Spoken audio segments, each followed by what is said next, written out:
ورحمة الله وبركاته. بسم الله والصلاة والسلام على رسول الله وعلى آله وصحبه ومن والاه. I would like to welcome you all to a new episode in our series إن أريد إلا الإصلاح ما استطعت. Today we are talking about a very critical topic to all المصلحين, to all the agents of change.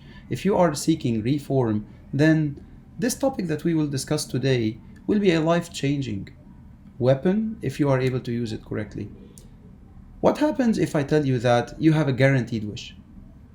Wish anything and you have one guaranteed wish. That's almost like the genie, right? In Aladdin's movie. But definitely, you as a believer, you have a weapon that is almost the same as this genie-driven story, which is dua, supplication. Today, we are talking about dua and how it's the weapon of the reformers. And we are not talking about any believers, we are talking about reformers in particular. So the problem here is, it's not that we don't understand that dua is important. However, we definitely underestimate the value of dua.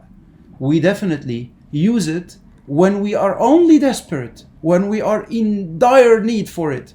But dua should be used on a 24/7. Dua should be used all the time. And the most problem that many of us fall into is that we rush it to get the results.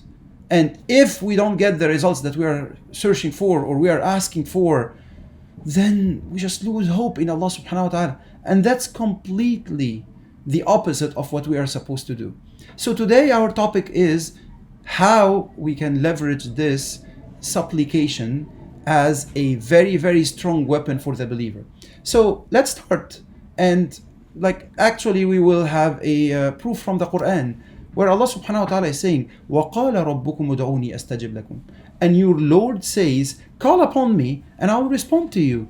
And here you would see that Allah subhanahu wa ta'ala in this verse in Surah Ghafir, Allah subhanahu wa ta'ala gave us a clear promise that just the moment that you are to make dua, I will respond. Now, there are many ways, as we all know, for the response. Allah subhanahu wa ta'ala can respond by giving you whatever you are calling for. Allah subhanahu wa ta'ala can respond by stopping a harm that was supposed to be coming your way. Allah subhanahu wa ta'ala may even postpone the response all the way till the day of judgment. And by then, Allah subhanahu wa ta'ala will be coming to tell you, oh my servant, you had this request in dunya and I didn't fulfill it for you. So come and ask me what you need in the hereafter. All of these are ways to respond that Allah subhanahu wa ta'ala could be applying with you. But the bottom line here is وَقَالَ رَبُّكُمُ ادْعُونِي أَسْتَجِبْ لَكُمْ. And your Lord said, make dua upon me, call upon me, and I will respond.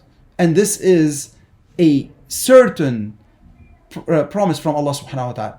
The other thing, so the other proof here is, if you have a decreed qadr, a destiny that has been written that you would be facing such a problem, such a calamity, and so on, nothing that can change the divine decree except dua. And this is not me saying it. That's the Prophet ﷺ saying this in Sunan ibn Majah in the hadith that is Hasan, that dua يغير القدر أو كما قال عليه الصلاة والسلام. So this means that even if something that is written for you, dua can change it. Dua can actually change the decree. So why aren't we using this power? Why aren't we leveraging it to the most? Now, the third one is the one that is really fascinating, at least to me. You know, when we are talking about ibadah in general, worship, it's very comprehensive. We are doing many things to worship Allah subhanahu wa ta'ala. We are doing acts of worship and we are doing additional actions that could be channeled towards worship. قُلْ إِنَّ صَلَاتِي وَنُسُكِي وَمَحْيَايَ وَمَمَاتِي لِلَّهِ رَبِّ الْعَالَمِينَ. So say, O Muhammad, peace be upon him, that my entire life, salati wa nusuki, my prayers and my rituals and my slaughtering and my life and my death, all of them are devoted to Allah subhanahu wa ta'ala. But listen to this hadith from Al-Habib sallallahu alayhi wa sallam. Listen to the Prophet when he's saying, الدعاء هو العبادة. Narrated by Imam al-Tirmidhi, and this is hadith sahih. And here you stop actually and you think about this. الدعاء هو العبادة. Supplication is worship. So this means that dua is not just a peripheral request or some extra request that you may do. No, ad-dua is embodying the essence of ibadah. And why is that? Because you don't make dua to someone or to a deity or to an entity that you don't trust. You may know someone, but you would not make dua to them because maybe you don't trust that they will respond to you.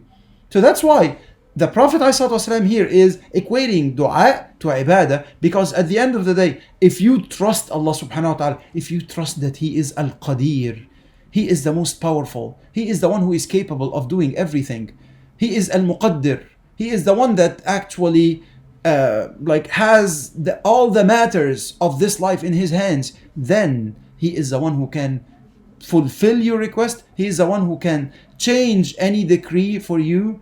He is Al-Qadir. You are making dua to Al-Qadir.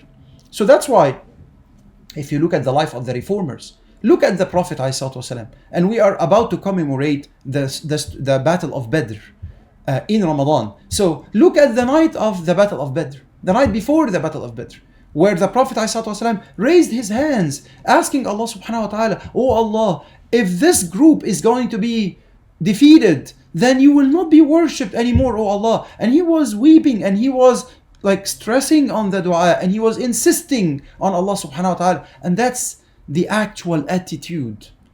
The attitude that when the Prophet ﷺ is telling you, "Udu Allah wa antum muqinuna bil ijaba," pray to Allah subhanahu wa ta'ala while you are certain, while you are confident that Allah subhanahu wa ta'ala will answer you. So now, how can we actually have, in a very, very actionable way, as we are always used to, as reformers, as agents of change, a recipe for putting dua into action towards making a difference in everyone's lives, and more importantly in our lives? First and foremost, be very, very specific in your dua. Yes, like you make dua with the jawama, like the grouping dua that the Prophet ﷺ has taught us and the Quran has taught us and so on. But make dua for specific requests and make a list of dua, especially in this Ramadan. We are here talking about the month where Allah subhanahu wa ta'ala said, وَقَالَ رَبُّكُمُ ادْعُونِي أَسْتَجِبْ لَكُمْ وَإِذَا سَأَلَكَ عِبَادِي عَنِّي فَإِنِّي قَرِيبٌ أُجِيبُ دَعْوَةَ الدَّاعِ إِذَا دَعَانِ. So this is the month in which Allah subhanahu wa ta'ala said, "And if my servants ask you about me, I am close, I am answering the call of the caller if he is to make any call to me." So here Allah subhanahu wa ta'ala told us clearly, make dua. That's why we need to seize that opportunity. And in Ramadan, we need to really focus on making dua. And make dua, that's number 2. Make dua in the perfect timing. There are some specific times for acceptance of the dua. The last third of the night, when it's raining, between adhan and iqamah, when you are making sujood, when you are fasting, right before you actually break your fast. All of these are times that the Prophet ﷺ told us that these are times of acceptance of the dua. So seize the moment and pick the right time and pick the right dua. So the 2 of them. And the third one is be consistent. Be specific and consistent. So always, instead of saying "Oh Allah, grant me success," be successful. Be actually specific. "Oh Allah, grant me success in my studies, in my career, in a way that strengthens my faith," and attribute everything to the pleasure of Allah subhanahu wa ta'ala, to the obedience of Allah subhanahu wa ta'ala. And finally, when your Lord says, "Call upon me and I will respond to you," now the question to you and I, will you make dua? Will you answer the call of Allah subhanahu wa ta'ala? We ask Allah subhanahu wa ta'ala to be among those people that are leveraging and seizing and benefiting from the weapon of the dua, for them to be true agents of change. Wassalamu alaikum wa rahmatullahi wa barakatuh.